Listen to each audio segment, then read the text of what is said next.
100 ವರ್ಷಗಳ ದಾಸ್ಯದಿಂದ ನಮಗೆ ಮುಕ್ತಿ ದೊರಕಿಸಿಕೊಟ್ಟ ಮಹಾನ್ ಮೇಧಾವಿ ವಿಶ್ವರತ್ನ ಬೋಧಿಸತ್ವ ಪರಮಪೂಜ್ಯ ಡಾಕ್ಟರ್ ಬಾಬಾ ಸಾಹೇಬ್ ಅಂಬೇಡ್ಕರ್ ಅವರ ಪರಿನಿರ್ವಾಣ ದಿನದಂದು ಬಾಗಲಕೋಟೆ ನವನಗರದ ಸೆಕ್ಟರ್ ನಂಬರ್ 49ನೇ ಕಚೇರಿಯಲ್ಲಿ ಹಾಗೂ ಎಪಿಎಂಸಿ ಹತ್ತಿರವಿರುವ ಬುದ್ಧ ವಿಹಾರದಲ್ಲಿ ಕರ್ನಾಟಕ ದಲಿತ ಸಂಘರ್ಷ ಸಮಿತಿ ಭೀಮವಾದದ ಸಂಸ್ಥಾಪಕರಾದ ಆಯುಷ್ಮಾನ್ ಪರಶುರಾಮ್ ನೀಲ್ ನಾಯಕ್ ಅವರ ಸಮ್ಮುಖದಲ್ಲಿ ಅಗಣ್ಯ ಗೌರವ ನಮನಗಳನ್ನು ಸಲ್ಲಿಸಲಾಯಿತು.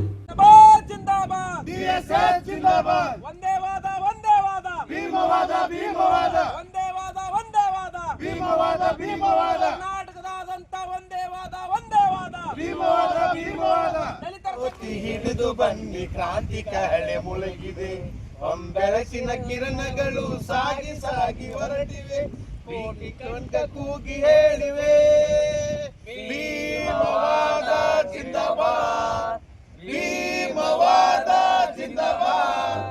ಸಾಗರ್ ಚಲವಾದಿ, ಭೀಮವಾದ್ ನ್ಯೂಸ್, ಬಾಗಲಕೋಟೆ.